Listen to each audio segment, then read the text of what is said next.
নমস্কার বন্ধুরা, আর জি কুকিং চ্যানেলে আপনাদের সবাইকে স্বাগত। আজকে নিয়ে হাজির হয়ে গেলাম নিরামিষ পেঁপের একটা দুর্দান্ত রেসিপি নিয়ে। তো চলুন শুরু করা যাক। এখানে আমি কিছুটা ছোলার ডাল খুব ভালো করে ধুয়ে নিয়েছি। ডালগুলোকে প্রেসার কুকারের মধ্যে দিয়ে অল্প পরিমাণে জল দিয়ে দিলাম, আর এখানে দিয়ে দেবো হাফ চামচ লবণ। প্রেসার কুকারের ঢাকনাটা বন্ধ করে দুটো সিটি দিয়ে ফিরে এলাম। প্রেসার কুকারটা খুলে আমি আপনাদেরকে দেখিয়ে দিচ্ছি ডালটা আমি কেমন সেদ্ধ করে নিয়েছি। ঠিক এরকম দুটো সিটি দিতে হবে, ডালটা গলে যাবে না অথচ সেদ্ধ হয়ে যাবে। হাত দিয়ে চাপ দিলে ডালটা ভেঙে যাচ্ছে।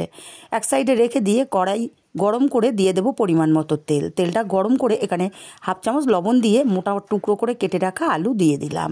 সামান্য একটু হলুদ দিয়ে আলুগুলোকে নাড়াচাড়া করে বেশ লাল লাল করে আলুগুলোকে ভেজে নিতে হবে।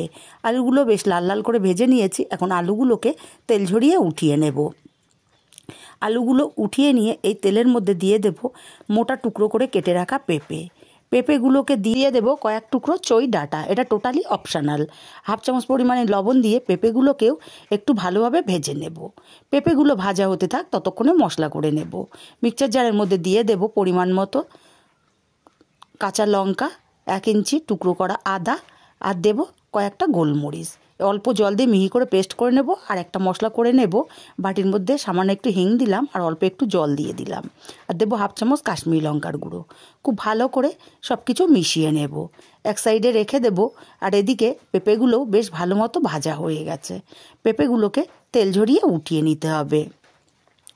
এই রেসিপিটা কিন্তু ভাত, রুটি, পরোটা সব কিছুর সাথে অসাধারণ লাগে। পেঁপেগুলোকে তেল ঝরিয়ে ঝরিয়ে উঠিয়ে নিয়ে যে তেলটুকু থাকবে তার মধ্যে আমি রান্নাটা করব।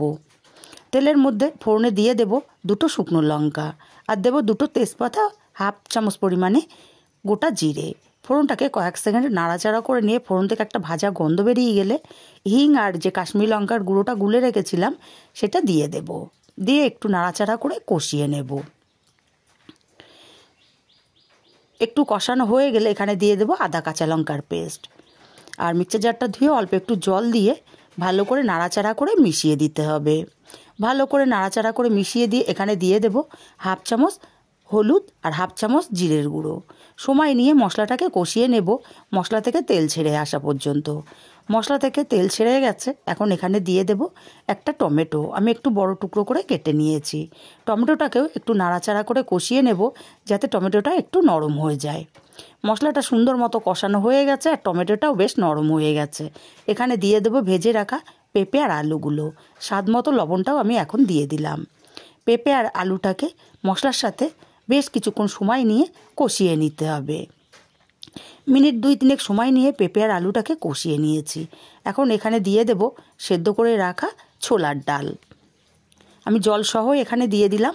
একটু নাড়াচাড়া করে দেব, কারণ আমার যেটুকু জল ডালে ছিল সেই জলে হবে না। এখানে আমি আরেকটু জল দিয়ে দিলাম, কারণ পেঁপে আর আলুটা সেদ্ধ হবে বড় টুকরো করে কেটে রাখা।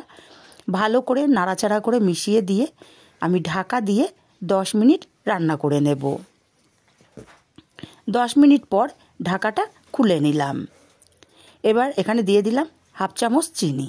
চিনিটাকে দিয়ে ভালো করে নাড়াচাড়া করে মিশিয়ে দিয়ে দেখে নেব পেঁপে আর আলুটা সেদ্ধ কতটা হলো। দেখুন পেঁপেটা সুন্দর মতো সেদ্ধ হয়ে গেছে। তাহলে আমি এখানে আর ঢাকাটা দেব না, আরও 2 মিনিট এইভাবে ফুটিয়ে নেব। আরও 2 মিনিট ফুটিয়ে নেওয়ার পরে দেখুন ঝোলটা অনেকটাই গাঢ় হয়ে গেছে। আর এই ঝোলটা কিন্তু ঠান্ডা হলে থাকবে না।